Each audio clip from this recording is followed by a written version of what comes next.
Hello friends, आज हम history में उसी टॉपिक के बारे में अगले पॉइंट्स देखेंगे। हमने लास्ट वीडियो में देखा था प्री पैलियोजोइक इरा, जिसके बारे में दो कल्पों को देखा था, आर्कियन और प्री कैम्ब्रियन। सेकंड देखा था पैलियोजोइक इरा, जो प्राथमिक युग के अंतर्गत था।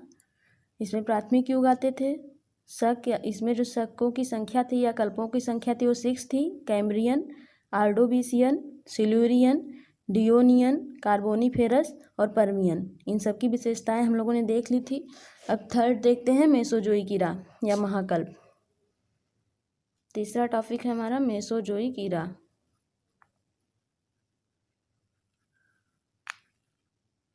मेसोजोइक इरा या महाकल्प, इरा या महाकल्प, इसके अंतर्गत आता है द्वितीयक युग। प्रथम युग हो गया था, द्वितीयक युग, और इसमें हमने 3 बताए थे। जो शक या कल्पों की संख्या थी वो 3 थी।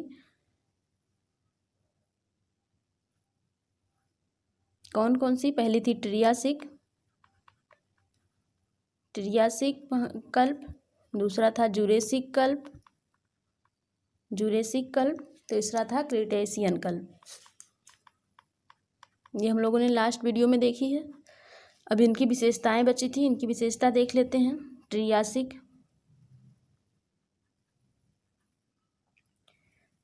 कल्प की इसकी विशेषता है रेंगने वाले जीव का विकास होता है। इसमें रेंगने वाले जीव का विकास,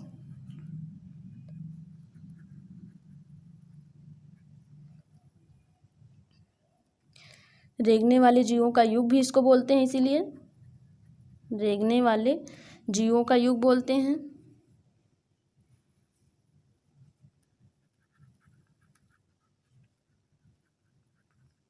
रेंगने वाले जीवों का युग कहते हैं इसको। इसमें केकड़ा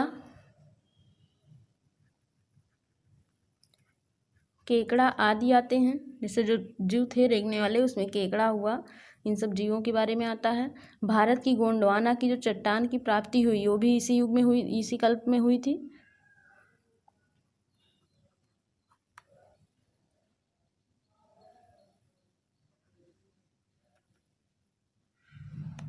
भारत की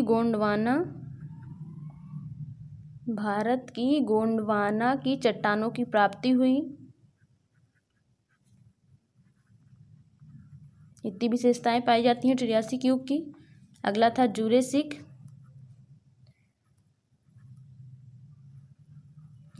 कल्प। इसमें इसको डायनासोर का युग बोलते हैं। यानी डायनासोर की जो उत्पत्ति होती है जुरेसिक युग से ही संबंधित है, डायनासोर का युग कहा जाता है। इसमें डायनासोर की उत्पत्ति होती है, इसीलिए इसको डायनासोर का युग बोलते हैं।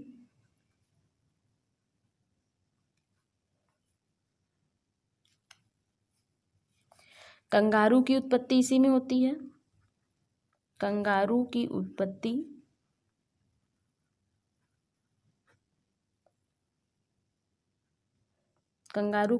होती है। आर्कियोटेरिस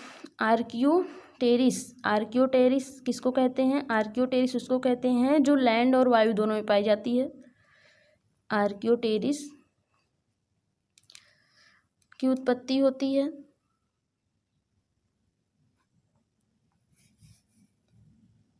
अगला देख लेते हैं क्रिटेशियन कल्प। इसमें कछुआ की उत्पत्ति होती है।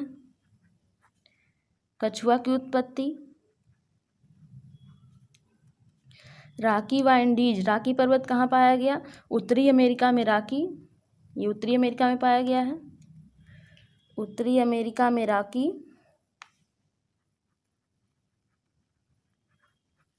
व दक्षिणी अमेरिका में कौन सा पर्वत पाया गया? एंडीज। दक्षिणी अमेरिका में एंडीज पर्वत की उत्पत्ति हुई।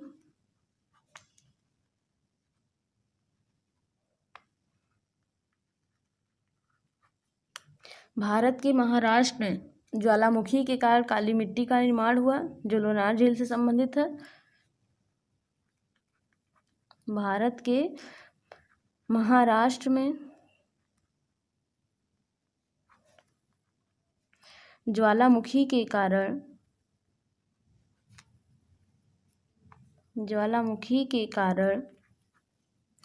काली मिट्टी का निर्माण होता है।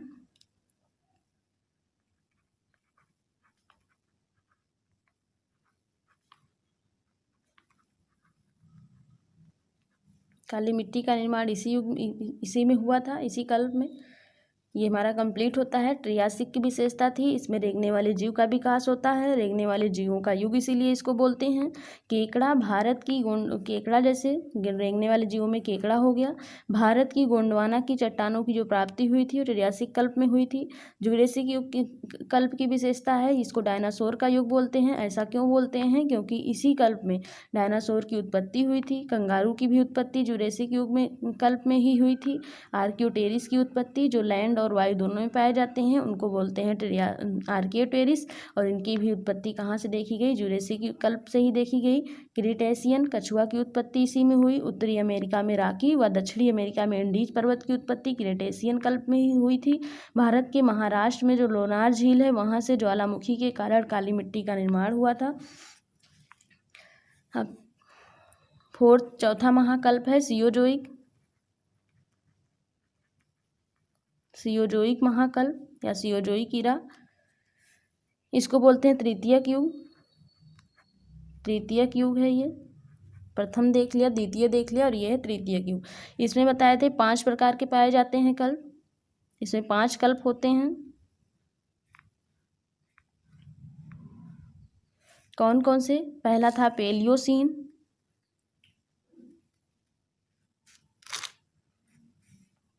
पेलियोसीन,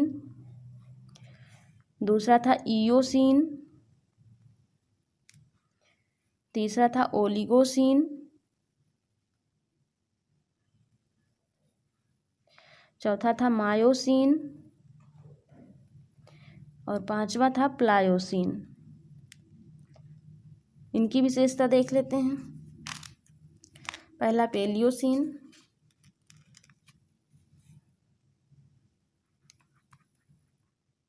ये जितने हैं ये पर्वतों से संबंधित हैं। जितने ईरा हैं, ये सियोजोइक ईरा जो है तृतीयक युग, इसमें पाए गए कल्प सब पर्वतों से संबंधित हैं। पेलियोसीन की क्या विशेषता है? पहली बार धरती पर स्तनधारी जीवों का जो उदय होता है वो पेलियोसीन में होता है। पहली बार धरती पर स्तनधारी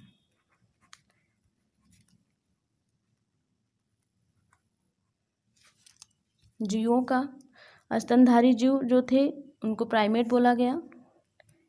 जीवों का यानी प्राइमेट का उदय होता है। और जो प्राइमेट थे, प्राइमेट में 4 प्रकार के एक मानव पाया गया। दूसरा इसके अंतर्गत गोरिल्ला, तीसरा है चिंपांजी और 5वां है औरंगटन।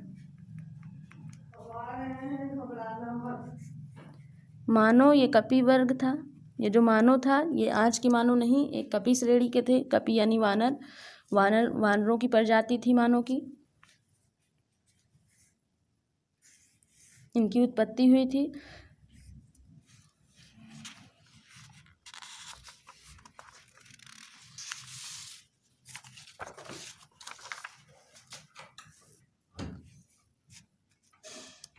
नेक्स्ट देख लेते हैं इयोसीन।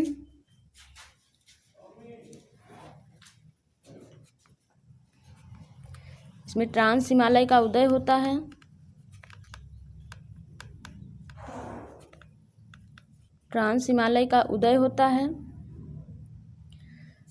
पेलियोसीन जो था, पेलियोसीन 7.6 करोड़ वर्ष पूर्व था। इयोसीन 6.4 करोड़ अरब वर्ष पूर्व है।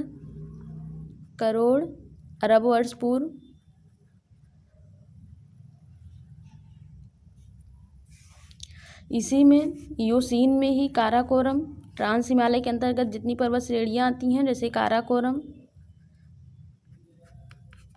जास्कर, लद्दाख, लद्दाख, तेनसांग, तेनसांग, कुन्नुल या कुनसांग, सुलेमान, किर्थला और हिंदू कुश। इन पर्वत श्रेणियों की उत्पत्ति यहीं से संबंधित है। अगला है ओलिगोसीन, ओलिगोसीन कल्प। ओलिगोसीन कल्प में ग्रेट हिमालय की उत्पत्ति होती है, उसमें इयोसीन में ट्रांस हिमालय, ओलिगोसीन में ग्रेट हिमालय की उत्पत्ति।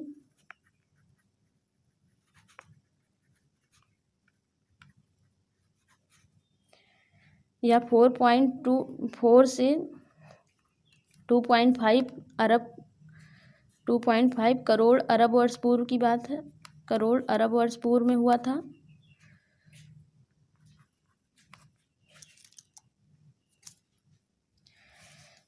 ओलिगोसीन में ग्रेट हिमालय की उत्पत्ति होती है। अगला मायोसीन, मायोसीन में मिडिल हिमालय की उत्पत्ति, मिडिल हिमालय की उत्पत्ति।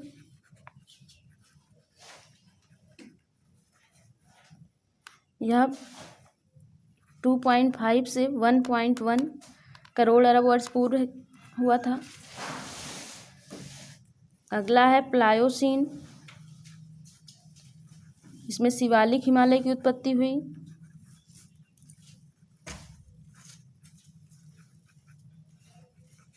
शिवालिक हिमालय की उत्पत्ति होती है। यह 1.1 से 10 लाख करोड़ अरब वर्ष पूर्व है। नेक्स्ट महाकल्प हमने पढ़ा था नियोसीन,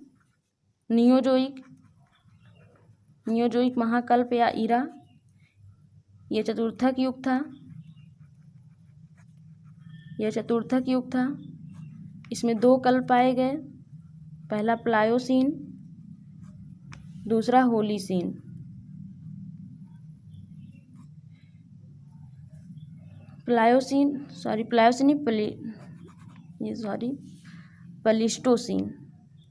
प्लिस्टोसीन और दूसरा होलीसीन। प्लिस्टोसीन की विशेषता देख लेते हैं। प्लिस्टोसीन कल्प में मैदानी भागों का निर्माण होता है।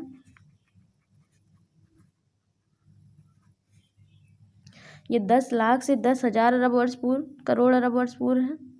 10 लाख से 10,000 करोड़ अरब वर्ष पूर्व है। दूसरा है होलीसीन, इसका जो टाइम पीरियड है ये 10,000 से आज तक है।